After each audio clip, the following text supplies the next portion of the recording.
is the North End. This is the North End. Hi, and welcome to my 5 things we learned from the Liverpool versus Manchester United game, the Liverpool edition. Now, I'm not going to get into some of the bants and just putting down, kicking someone when they're down, so to speak. Will there be time for that? Maybe. Will I jump on the show and have some banter with some of the Man U lads at the North End? Again, maybe. This isn't what this is about because, again, I don't mean this as a disrespect. I really mean that. But I almost can't even put down Liverpool's imperious form right now by having a go at our once great rival. Like, I just feel like it's highly inappropriate as a Liverpool fan.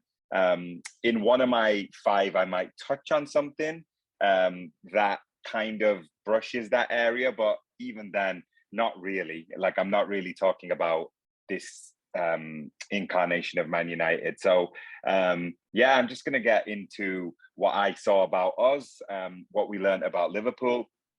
And I'm going to start with something.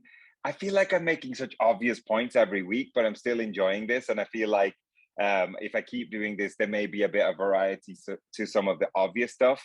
But Sadio Mane, number one, Sadio Mane is unplayable right now. Absolutely unplayable. Now, look, I don't know if he watches the North End. I don't know if he subscribes. If he does, hi, Sadio. If you've not subscribed, you should subscribe right now. And if you know Sadio, please share this with him. But I owe Sadio Mane an apology because I wasn't convinced that Sadio Mane would find his unbelievable form from pre-2019 and before. I wasn't sure it was going to happen. You know, he was rocked by COVID, his confidence, his form. And, you know, the one thing I would say that kind of backs me up, I guess, is Sadio Mane didn't get his form back playing on the left. That's where I think Luis Diaz has come and completely re-energized the front line.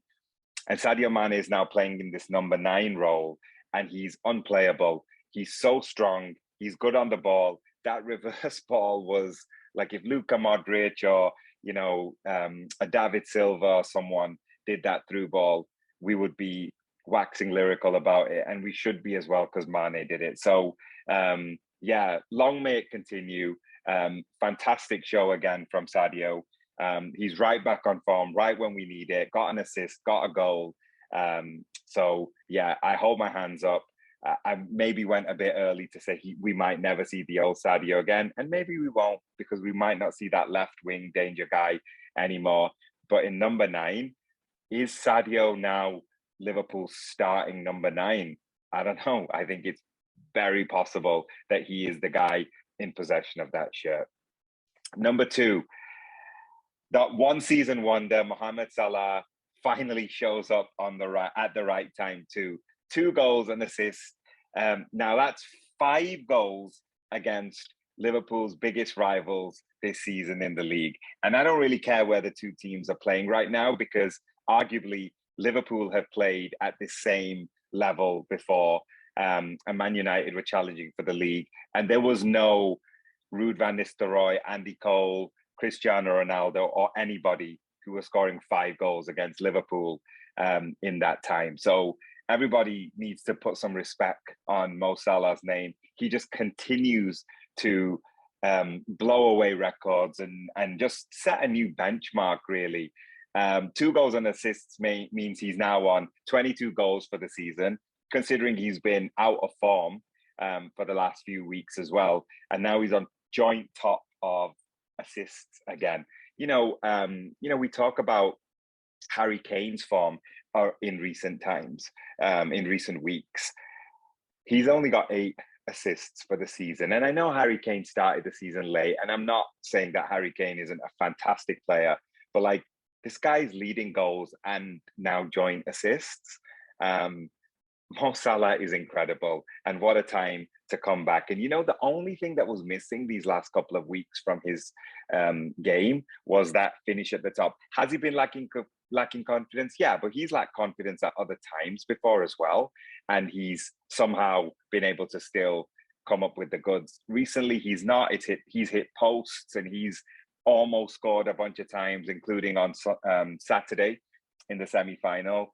But you know what? When the old enemy came to town, Mo Salah showed up, and this is mouth-watering. Number one, Sadio Mane. Number two, Mo Salah. This is mouth-watering for the end of the season.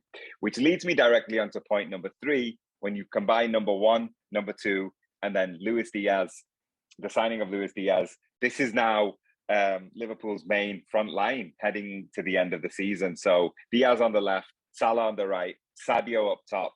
I think that's the starting front line now, which is bonkers because Diego Jota is the 3rd highest scorer in the Premier League, just behind Mo Salah and Son of Tottenham. So we are actively not playing our 2nd highest goal scorer in our main front 3.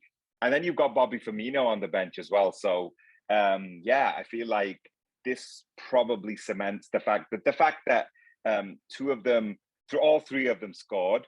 2 of them got an assist as well, and Mo got 2 goals. You have to just say that going into this last run of games, Diego Jota and Bobby Firmino will get some minutes. But I think when it really matters, I think this is Jurgen Klopp's front 3 heading to the end of the season. Number 4, probably a conversation for another time, but once again, Liverpool players, the current incarnation, just does not get the credit it deserves. I have so many examples of this, but people want to start talking about glorifying the past and, having the opposite of recency bias. Maybe they just want to cling on to teams of the past that gave them so much, so much joy and so much, they just watched amazing teams. But I'm sorry, there are so many of these Liverpool players that can hang in all-time Premier League teams that people just will not accept because they can't accept it. And I don't really care, to be honest with you. Even if I'm making it number 4, we can joke about and say Trent Alexander-Arnold can't defend based on today. Maybe he can't because Man United can't attack. But again, somebody like Jadon Sancho running at you, the way Trent defends, I just don't know what to say. Some of those all-time comparisons, and I get it, it's a bit of fun and it's a bit of banter, and I've spoken about this before, but what Liverpool are doing, and arguably Man City as well, what Liverpool and Man City are doing right now is all-time level. If you're a Man United fan, an old school Arsenal fan, even an old school Chelsea fan, and you don't like it, you want to put you want to put some of those players, I'm not going to say them by name, but you want to put some of those players ahead of some of these Liverpool and Man City players, do your best, knock yourself out. I don't think they hang, to be perfectly honest with you. Some do, but even you look just across the other side, and you look at the quality of some of the players that were on the other team and the transfer fees they cost. Liverpool are unbelievably blessed, and these players are actually underrated. What Liverpool are doing is underrated.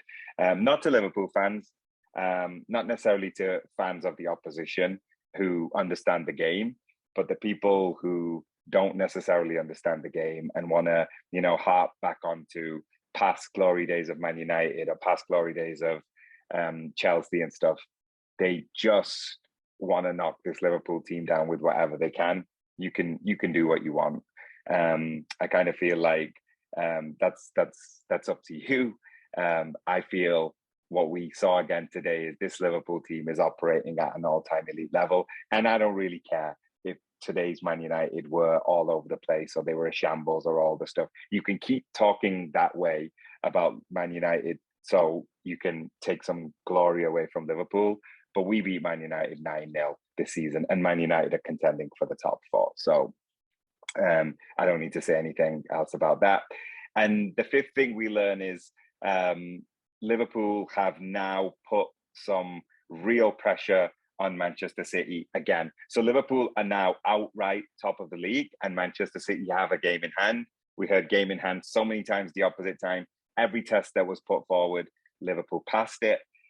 Do I think Manchester City will beat Brighton tomorrow? I do. I do think Manchester City will reclaim the top spot again. But these things can have a cumulative effect as well. So if Liverpool just keep winning the game every time they play first, they can keep putting some pressure onto Manchester City. And after that, you just never know. We obviously still need one team to step up and not lay down against Manchester City.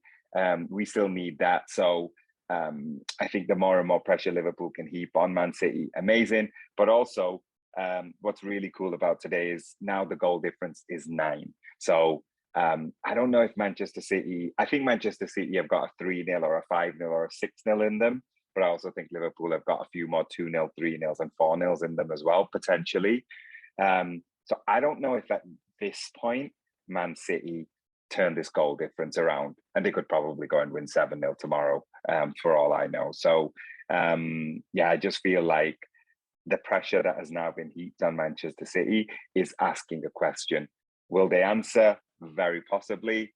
But then again, you just have to keep putting that pressure on. And today, Liverpool have put that pressure on Manchester City. So there you go. That's all she wrote. Very proud of my team. Very excited for the end of the season. Still staying quite grounded as far as the Premier League's concerned, and even more trophies are concerned, because obviously these things can swing really quickly in the blink of an eye, in a penalty, in a goalkeeper mistake, in a defender mistake. So no need for anybody to get too ahead of themselves. And also, I think the big thing as well is I also just do not want this to end. I do not want this season to end, even if it means glory. What are we going to do? I, right now, am watching my team every 3 or 4 days, and that's not enough because they're making me so proud. And it's literally some of the stuff that I'm like setting my calendar and setting my whole schedule around. So in a way, I don't really want to start to look too far forward anyway, because we are now starting to be weeks away from the league and the season being over. If you enjoyed this, if you agree, if you disagree, even if you want to tell me that somehow some obscure player from the late 90s on a bad diet was better than someone in the Liverpool team, feel free, comment below, and also like and subscribe. Give the North End some love. We're trying to bring the best footy content collectively on in Canada. So we would love your support and we appreciate it. Thank you. This is the North End. This is the North End.